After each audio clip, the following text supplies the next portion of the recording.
ಗೌರಿ ಗೌರಿ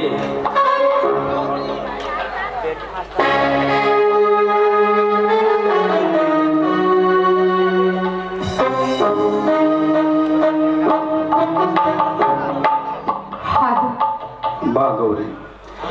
ಹಾಲು ಕುಡಿದು ಸಂತೋಷದಿಂದಿರುವ ಕಾಲ ನನ್ನಿಂದ ನಿನ್ನಿಂದ ವಿಧಿ ಎಂದು ಕಿತ್ತಿಕೊಂಡಿದೆ. ಆದರೆ ಸಂಪ್ರದಾಯಬದ್ಧವಾಗಿ ಹಾಲು ಹೊಟ್ಟೆಗೆ ಸೇರುವ ಮುನ್ನ ನನ್ನ ಸಂದೇಹಕ್ಕೆ ಮುಕ್ತಿ ನೀಡಿ ಸತ್ಯ ವಿಷಯವನ್ನು ಬಿಚ್ಚಿ ಹೇಳುವೆಯಾ ನೀನೆಂದು? ನನ್ನ ಗರ್ಭದಲ್ಲಿ ಬೆಳೀತಾರೋ ಈ ಪಿಂಡಕ್ಕೆ ಯಾರು ಕಾರಣ ಅನ್ನೋದೇ ನಿಮ್ಮ ಸತ್ಯ ಸಾಧನದ ಮುಖ್ಯ ಅಲ್ವೇ? ಹೌದು ಗೌರಿ, ಸತ್ಯ ವಿಷಯ ಏನೆಂದು ತಿಳಿಯಲೇಬೇಕು. ಅಂತರಂಗದಲ್ಲಿ ಬೇರೊಬ್ಬನನ್ನು ಪ್ರೀತಿಸಿ ಮೈ ಒಪ್ಪಿಸಿ ಗರ್ಭ ಧರಿಸಿ ನಮ್ಮ ಮನೆತನದ ಮರ್ಯಾದೆಯನ್ನು ಮಣ್ಣು ಕೂಡಿಸಲು ಹೊರಟಿರುವೆಲ್ಲ ಯಾವ ಕಾರಣಕ್ಕಾಗಿ? ಬೆಳ್ಳಗಿರುವುದೆಲ್ಲ ಹಾಲು ಎಂದು ನಂಬಿದ ನನಗೆ ಮೋಸ ಮಾಡಲು ನಿನ್ನ ಮನಸ್ಸು ಒಪ್ಪಿತೆ ಗೌರಿ. ನನ್ನ ಮೇಲೆ ನಿನಗೆ ಮನಸ್ಸಿರದಿದ್ದರೆ ಒಂದೇ ಒಂದು ಮಾತನ್ನು ಹೀಗೆ ಅಂತ ಹೇಳಿದರೆ ನಾನೇ ನಿಂತು ನಿನ್ನ ಮದುವೆ ಮಾಡುತ್ತಿದ್ದೆ ನಿನ್ನ ಮನ ಬಯಸಿದವನೊಂದಿಗೆ. ಒಂದು ವೇಳೆ ಹೇಳಿದರೆ ನಾನೆಲ್ಲಿ ನಿನ್ನ ಕತ್ತಿಗೆ ಒತ್ತಾಯದಿಂದ ತಾಳಿ ಕಟ್ಟುತ್ತೇನೆಂದು ತಿಳಿದು ಮದುವೆಗಿಂತ ಮುಂಚೆ ಮಗುವಿನ ತಾಯಿಯಾಗುವುದು ಉಚಿತವೆನಿಸಿದ್ದೆ. ಗೌರಿ, ಹೋಗಲಿ ಬಿಡು. ಮಿಂಚಿ ಹೋದ ಮಾತಿಗೆ ಚಿಂತಿಸಿ ಫಲವಿಲ್ಲ. ಹೇಳು, ಯಾರು ಆ ನಿನ್ನ ಅಂತರಂಗದ ಪ್ರೀತಿಯ ಪುರುಷ? ತಿಳಿಬೇಕಾದ್ರೆ ಈ ಕಾಲಚಕ್ರದಲ್ಲಿ ಗೌರಿ ಬಲಿ ಆಗ್ಬೇಕಾಗತ್ತೆ. ಶಿವ ಬಲಿ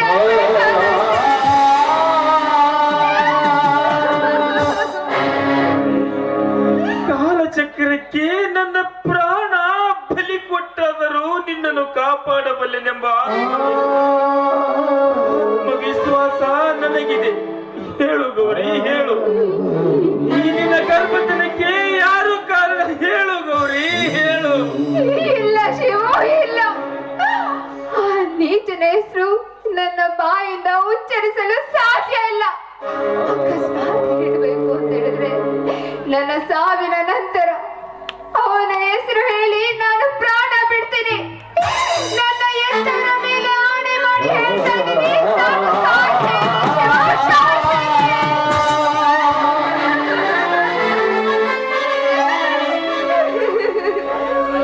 ನೀನು ಸಾಯಬಾರದು ಗೌರಿ, ನೀನು ಬದುಕಬೇಕು. ನನಗಾಗಿ, ನನ್ನ ಸುಖ ಸಂತೋಷಕ್ಕಾಗಿ ಅಲ್ಲ ಗೌರಿ. ನಿನ್ನನ್ನು ಸಾಕಿದವರಿಗಾಗಿ ಬದುಕು, ಅವರ ಮನೆತನದ ಮರ್ಯಾದೆಗಾಗಿ ಬದುಕು. ಏಕೆಂದರೆ ನನ್ನ ನಿನ್ನ ಮೇಲೆ ತಮ್ಮ ಪ್ರಾಣವನ್ನು ಇಟ್ಟುಕೊಂಡಿದ್ದಾರೆ ನನ್ನ ತಂದೆ ತಾಯಿ.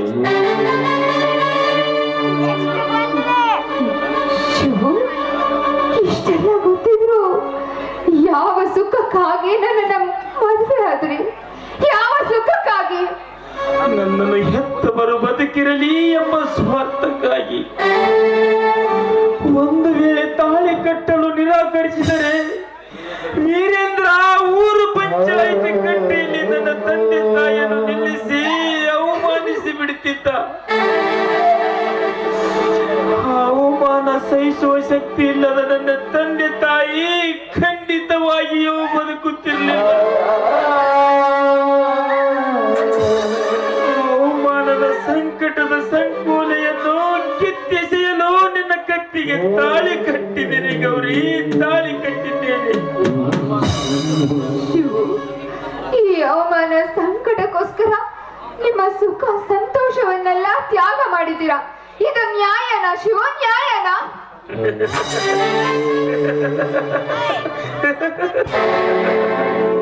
ಸುಖ ಸಂತೋಷ? ನೀನೆಂದು ಗಂಡನಿಲ್ಲದೆ ಗರತಿಯಾಗಿ ಪಾಪದ ಪಿಂಡವನ್ನು ಧರಿಸಿಕೊಂಡಿಯೋ? ತಂದೆ ಸುಟ್ಟು ಸರ್ವನಾಶವಾಗಿ ಹೋಯಿತು ನನ್ನ ಸುಖ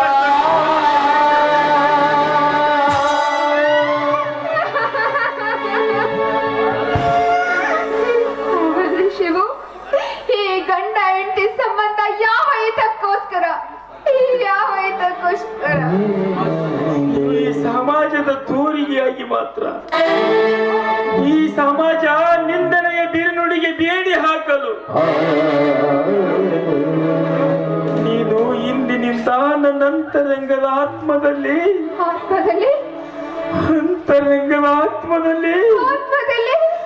ಒಡ ಹುಟ್ಟಿದ ಸಹೋದರಿ.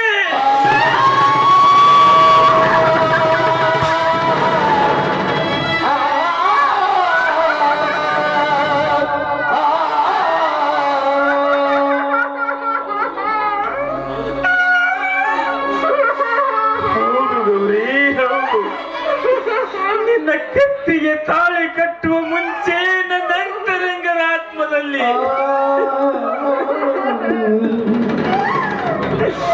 ನಿನಗೆ ಪವಿತ್ರವಾದ ತಂಗಿಯ ಸ್ಥಾನವನ್ನು ನೀಡಿಯೇ ನಿನ್ನ ಕತ್ತಿಗೆ ತಾಳಿ ಕಟ್ಟಿದೆ. ಆ ವಿಧಿಯ ಕೈವಾಡದ ಗರ್ಭವನ್ನು ಅರಿಯದೆ ನಾವಿಬ್ಬರು ಗಂಡ ಹೆಂಡತಿಯನ್ನು ತಿಳಿದು ಮೈ ಮರೆತು ಹಾಡಿ ಕುಣಿದಾಡಿದ್ದೇವೆ. ಮುಂಬಾಳಿನ ಆಶಾ ಗೊಬ್ಬರವನ್ನು ಕಟ್ಟಿ ಮೆರೆದಾಡಿದ್ದೇವೆ. ಇದೆಲ್ಲವನ್ನು ಈಗ ಕೆಟ್ಟ ಕನಸೆಂದು ಮರೆತು ಬಿಡು.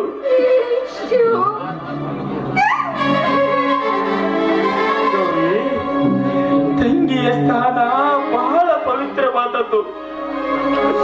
ನನ್ನ ರಕ್ತದ ಕಣಕಣದಲ್ಲಿಯೂ ನೀನೇ ನನ್ನ ಸೋದರಿ ಎಂದು ಒಳಗೂಡಿವೆ. ಆದರೆ ಒಂದು ಮಾತು ನೆನಪಿರಲಿ, ಅತ್ತೆಯ ಮಗಳ ಸ್ಥಾನದಲ್ಲಿದ್ದು ಮೋಸಗೈದಂತೆ ಈ ತಂಗಿಯ ಸ್ಥಾನದಲ್ಲಿದ್ದು ಈ ಅಣ್ಣನಿಗೆ ಮೋಸ ಮಾಡಬೇಡಮ್ಮ. ನಿನಗೆ ಕೈ ಮುಗಿದು ಕೇಳಿಕೊಳ್ಳ.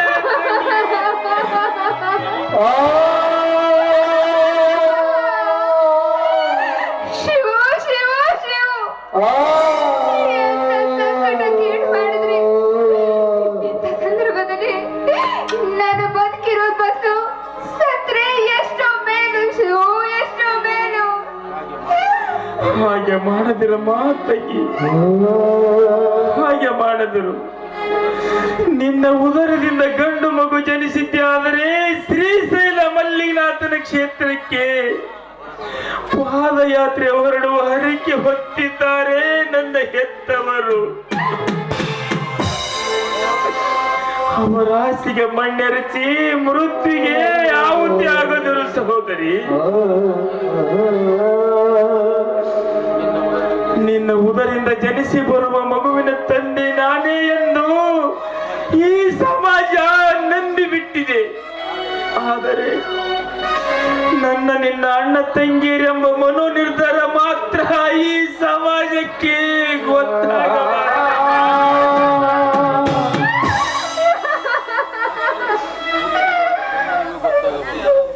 ಹುಟ್ಟಿದ ಕಂದನಿಗೂ ಗೊತ್ತಾಗಬಾರದಮ್ಮ ತಂಗಿ. ತಂಗಿ ಎಲ್ಲವನ್ನು ನಿರ್ಲಕ್ಷಿಸಿ ಆತ್ಮಹತ್ಯೆಗೆ ಪ್ರಯತ್ನ ಪಟ್ಟರೆ ನನ್ನ ಮೇಲೆ ಹಣೆಗಿದೆ, ನನ್ನ ಹೆತ್ತವರ ಮೇಲೆ ಹಣೆಗಿದೆ ಅಮ್ಮ.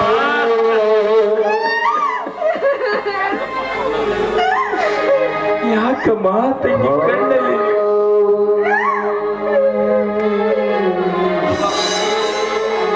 ತಂಗಿ ಅಳಬಾರದಮ್ಮ, ಅಳಬಾರದು.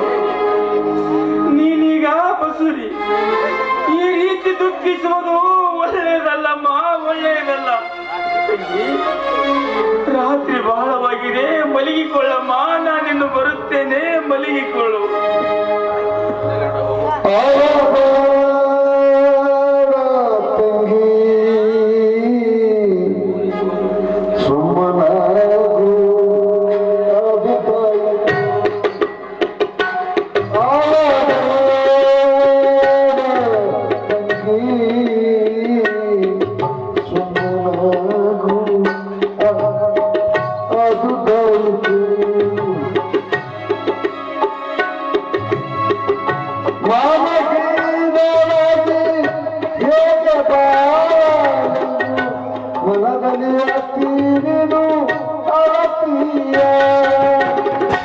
ಮಾನವೀಯ ಹೇಗೆ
ಕಟ್ಟಿದ ಗಂಡನ ಸೇವೆ ಮಾಡೋ ಬಂದು ಈಗ ತಂಗಿಯಾಗಿದ್ದೀನಿ.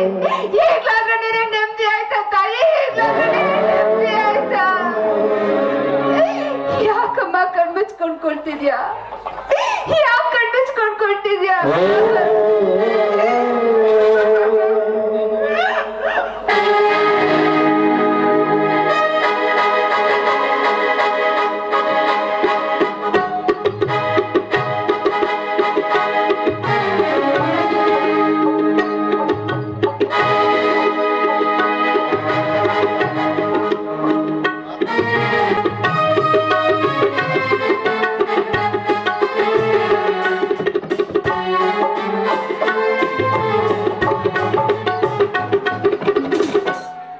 ಇನ್ನೂ ನನ್ನ ಹಣೆ ಬರದಲ್ಲಿ ಏನೇನು ಬರೆದಿದ್ದಾನೋ ಆ ಬ್ರಹ್ಮ ಅವನಿಗೆ ಗೊತ್ತು. ಮನುಷ್ಯ ಕುಲದ ಯಾವ ಪ್ರಾಣಿಯೂ ಮಾಡದಂತ ಪಾಪ ಮಾಡಲು ನನಗೆ ಪ್ರಚೋದನೆ ನೀಡಿ ಶಿವ ಕಣ್ಣು ಮುಚ್ಚಿ ಕುಳಿತ ಕೈಲಾಸದಲ್ಲಿ ದೇವ ಸ್ವರೂಪಿಯಾದ ಅಣ್ಣನಿಗೆ ಮೋಸ ಮಾಡಿದ ನನ್ನಂತ ಮೋಸಗಾರನುಂಟೆ ಜಗತ್ತಿನಲ್ಲಿ? ಜಗತ್ತಿನಲ್ಲೇ ಇಲ್ಲವೇ?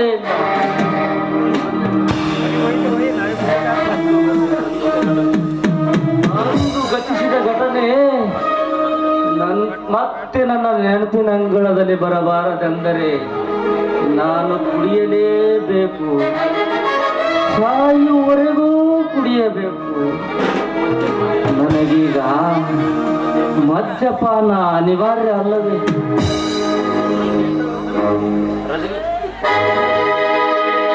ಏನಿದು ಡಿಯರ್, ನಿಮ್ಮ ಕೈಯಲ್ಲಿ ಮದ್ಯಪಾನದ ಬಾಟ್ಲು? ಶಿಕ್ಷಣ ಪಡೆದ ಸುಶಿಕ್ಷಿತರು, ಸಂಸ್ಕೃತವಂತರಾದ ನೀವು ಈ ರೀತಿ ಮಾಡ್ತಾ ಇದ್ದಿರಲ್ಲ, ಇದೇನಿದು ನಿಮ್ಮ ಅವತಾರ? ರಜನಿ, ಇದು ನನ್ನ ಮೂರನೇ ಅವತಾರ. ಒಂದನೇ ಅವತಾರ ಕಾಲೇಜು ಜೀವನ, ಎರಡನೇ ಅವತಾರ ನಿನ್ನೊಂದಿಗೆ ಪ್ರೇಮ ಪ್ರಕರಣ, ಮೂರನೇ ಅವತಾರವೇ ಈ ಕುಡುಕನ ಅವತಾರ.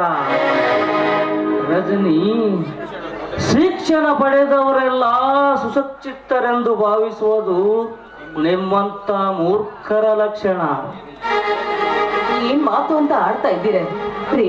ನಾನು ಹಳ್ಳಿಯ ರೈತನಾಗಿ ಬಾಳ್ಬೇಕು, ಹಳ್ಳಿಯ ಸಂಸ್ಕೃತಿ ಸಂಪ್ರದಾಯಸ್ಥ ಉಳಿಸ್ಬೇಕು, ಹಾಗೆ ಹೀಗೆ ಅಂತ ಅಂದು ಮಾತಾಡಿದ್ರಲ್ಲ, ಆ ಮಾತುಗಳನ್ನೆಲ್ಲ ಮರ್ತು ಬಿಟ್ರ? ಇವತ್ತು ಮನುಷ್ಯತ್ವವಿಲ್ಲದೆ ಈ ರೀತಿ ಕುಡುಕತನಕ್ಕೆ ದಾಸರಾಗಿದ್ದೀರಲ್ಲ, ಈ ರೀತಿ ಮಾಡ್ತಾ ಇದ್ರಲ್ಲ, ಇದು ನಿಮ್ಮ ಹಳ್ಳಿಯನ್ನ ನೀವು ಉದ್ಧಾರ ಮಾಡದಂತಾಗುತ್ತೇನ್ರಿ? ನೀವು ಹೇಳ್ರಿ ಹೇಳ್ರಿ. ಆ ರೀತಿ ಮಾತನಾಡಿದೇನೋ ನಿಜ, ಆದರೆ ಈ ಹಳ್ಳಿಗೆ ಕಾಲಿಟ್ಟ ಮರುಗಳಿಗೆಯಲ್ಲಿ ವಿಧಿ ವಂಚನೆಗೆ ಸಿಲುಕಿ ಅಕ್ಷಮ್ಯ ಅಪರಾಧ ಬೆಸಲಿದೆ. ಮರೆತು ಈ ದೇವಿಯ ದಾಸನಾಗಿ ಆ ಒಂದು ಕ್ಷಣದ ಮರವು ನೀಡಿದ ವರವೇ ಈ ಮದ್ಯಪಾನ. ಮದ್ಯಪಾನ ಮಾಡದೆ ಹೋದರೆ ನಾನ್ಯಾರೆಂಬುದನ್ನು ಮರೆತು ಹುಚ್ಚನಾಗಿ ಬಿಡುತ್ತೇನೆ. ಆ ಹುಚ್ಚುತನದ ಬೆಚ್ಚನೆಯನ್ನು ಬಂಧನದಿಂದ ಮುಕ್ತನಾಗಬೇಕಾದರೆ ನಾನು ಕುಡಿಯಲೇಬೇಕು. ಹಾಗಾದ್ರೆ ಮುಂದೆ ನನ್ನ ಗತಿ? ಎಲ್ಲವೂ ಅದೋ ಗತಿ. ಮುಂದೆ ಬರೆಯಬೇಕಾದ ಕಥೆಯನ್ನು ಮರೆತು ವ್ಯಥೆ ಪಡುತ್ತಿರುವಾಗ ನಾನು ನಿನಗೆ ಏನೇನು ಹೇಳಲಿ? ಎಲ್ಲವನ್ನು ಮರೆತ ನಾನು ಕುಡುಕ. I am a drinker. ಬರ್ತೀನಿ. ಗುಡ್ ನಾವಿಬ್ರು ಗಂಡ ಹೆಂಡತಿ ಅನ್ನೋದನ್ನ ನೆನಪಿರ್ಲಿ. ಈ ದಿನ ನಮ್ಮ ಪ್ರಥಮ ರಾತ್ರಿ. ಗಂಡ ಹೆಂಡಿರು ತಮ್ಮ ಆಸೆ ಬಯಕೆಗಳನ್ನೆಲ್ಲ ಬಿಚ್ಚಿ ಆನಂದವಾಗಿ ಕಳೆಯಬೇಕಾದ ಇಂದಿನ ರಾತ್ರಿ ಶುಭ ರಾತ್ರಿ. Today first night. What? Today first night ಅಂದು ನಮ್ಮ ಮೊದಲ ರಾತ್ರಿನಾ? ಯಾಕೆ ಅದು ನೆನಪಿಲ್ವಾ ನಿಮ್ಗೆ? No no no, really I don't know. ಒಂದು ವೇಳೆ ಮೊದಲೇ ತಿಳಿದಿದ್ದರೆ ನಾನು ಇಲ್ಲಿವರೆಗೂ ಬರ್ತಿರ್ಲಿಲ್ಲ. ಅಲ್ಲಿಯೇ 2 ಮದ್ಯ ಬಾಟ್ಲಿ ತೆಗೆದುಕೊಂಡು ಹಾಯಾಗಿ ಬಿದ್ದು ಬಿಡುತ್ತಿದ್ದೆ. Rajani, today first and last ಹೇಳ್ತೀನಿ, ಚೆನ್ನಾಗಿ ನೆನಪಿನಲ್ಲಿಟ್ಟುಕೋ. ಈ ರಾತ್ರಿಯನ್ನು ಹೀನ ಕಾರ್ಯಕ್ಕೆ ಮಾತ್ರ ನಾನಿನ್ನೊಂದಿಗೆ ಹಾಯಾಗಿರಲು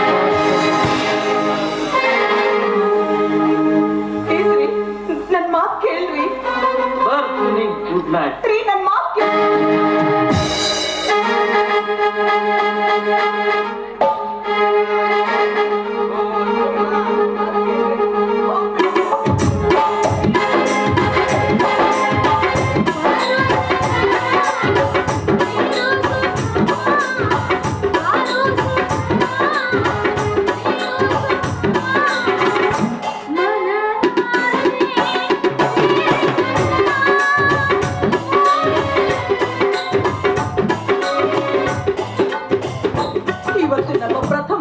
ಅಂತ ಹೇಳಿದ್ರು, ಹಾಗೆ ಹೋಗ್ಬಿಟ್ರಲ್ಲ ಇವರು.